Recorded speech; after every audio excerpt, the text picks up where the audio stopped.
am here to teach you English of class 5th. So our second lesson is the wise pigeon. There lived a pigeon in a mango tree. एक आम के पेड़ में एक pigeon रहता था. The pigeon's family consists of his wife and two beautiful children. जो pigeon की family थी उसमें उसकी wife थी और दो छोटे छोटे बच्चे थे. The wings of the children had not yet grown, hence they were not able to fly.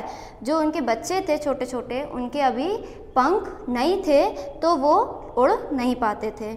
Every morning the pigeon and his wife used to set out in search of food. और हर सुबह pigeon अपनी wife के साथ खाना ढूंढने के लिए चला जाता था.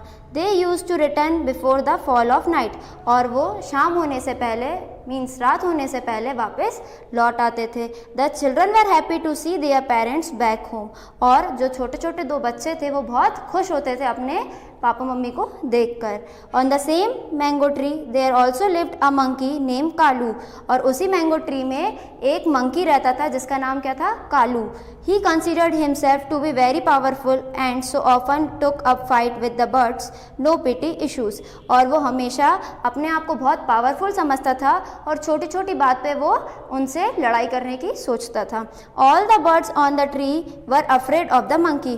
और जो उस पेड़ की जितनी भी पक्षी थे वो बहुत डरते थे उस मंकी से. There were in fact sick of him but none of them could dare to object. और सब लोग उसके कारण बीमार भी पड़ जाते थे, उसके डर से बीमार भी हो जाते थे पर कोई ऑब्जेक्शन नहीं उठाता था. One day Kalu proudly said to the birds, I am most powerful amongst you. एक दिन कालू ने बर्ड्स से बोला कि मैं तुम लोगों से बहुत ज़्यादा शक्तिशाली हूँ. Thus you have to pay me regards every time you pass my way. और तुमको हमेशा मुझे पैसे देने पड़ेंगे जब भी तुम ये रास्ता से गुजरोगे. The pigeon who did not like the monkey's haughtiness said, जो pigeon था जिसको monkey की ये अकड़ पसंद नहीं आई उसने बोला, Brother Kalu, it is not a wise to boast. You will give respect if you behave politely. ये सही नहीं है. अगर तुमको respect चाहिए तो तुमको ऐसा behave नहीं करना चाहिए, तुमको प्यार से behave करना चाहिए. The monkey became furious at the suggestion made by the pigeon. उसी टाइम monkey को बहुत ज़्यादा गुस्सा आ गया pigeon के suggestion से. The next evening the pigeon returned home and found his nest totally destroyed. Next day जब पिजन अपने घर वापस आया उसने देखा कि उसका जो नेस्ट था वो टोटली खराब हो चुका था. He was shocked to see his children lying unconscious. उसने देखा कि जो उसके बच्चे थे वो बेहोश होकर पड़े हुए थे. Immediately the pigeon learned who had done all that. उसी टाइम पिजन ने सोचा कि ये हरकत किसने की. He quietly started building his nest all over again. और वो पिजन जल्दी से फिर से अपना नेस्ट बनाने लगा. By dawn the pigeon, leaving his children under the care of his wife, left home for food. और जो पिजन था वो सुबह होते से ही चला जाता था खाना ढूंढने के लिए और अपने बच्चों को अपनी वाइफ के पास केयर करने के लिए छोड़ के जाता था. By the evening the pigeon returned home.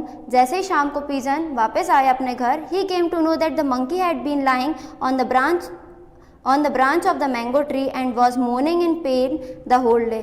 जैसे ही वो वापस आया तो उसको पता चला कि जो मंकी है वो बहुत ज़्यादा बीमार है और मैंगो ट्री की ब्रांच में पड़ा हुआ है.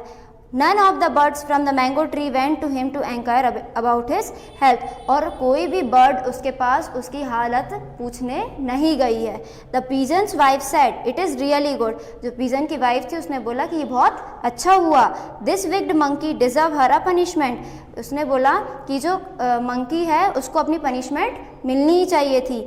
Today he will realize what happens if we hurt others. आज उसको महसूस होगा कि क्या होता है अगर हम दूसरों को हर्ट करते हैं. The pigeon said, You should not talk like this. The monkey do bad, but now he is in trouble and we should help him. Pigeon ने बोला कि तुम ऐसी बातें मत करो. आज जो मंकी है वो बहुत परेशान है, वो परेशानी में है तो हमको उसकी हेल्प करना चाहिए. The pigeon immediately went to the monkey. Pigeon तुरंत ही मंकी के पास गया. He asked him, Why are you suffering, brother? उसने पूछा कि तुम बीमार क्यों हो गए हो। The monkey was moved by the concern expression by the pigeon and he felt ashamed of his behaviour. The monkey को बहुत ज़्यादा गिल्टी फील होने लगा कि मैंने ऐसा गलत काम किया है। The monkey replied, I have a thorn in my leg and it pens badly. Monkey ने रिप्लाई करा कि मेरे पैर में कांटा चुभ गया है और वो बहुत ज़्यादा दर्द कर रहा है। The pigeon pulled out the thorn from his leg. फिर पिजन ने उसके पैर से कांटा वापस निकाल दिया। The monkey left instant relief once the thorn was removed. फिर मंकी बहुत अच्छा रिलीफ करने लगा और बहुत अच्छा फील करने लगा जब वो कांटा उसके पैर से निकल गया। And he went off to sleep, और फिर वो सोने लगा। The next day all the birds of the tree were pleasantly surprise to see the sudden change in the monkey's behaviour. दूसरे दिन पूरी बर्ड्स, जो ट्री की जो बर्ड्स थी, वो बहुत ज़्यादा खुश हो गई मंकी के ये एक्सप्रेशंस को देखकर। They saw the monkey meeting and chattering nicely with the birds. उन्हें देखा कि मंकी सब बर्ड्स से बहुत अच्छे से बात कर रहा है और उनके साथ बैठकर बातें कर रहा है। Now Now this is your homework to read this lesson. Till then, take care.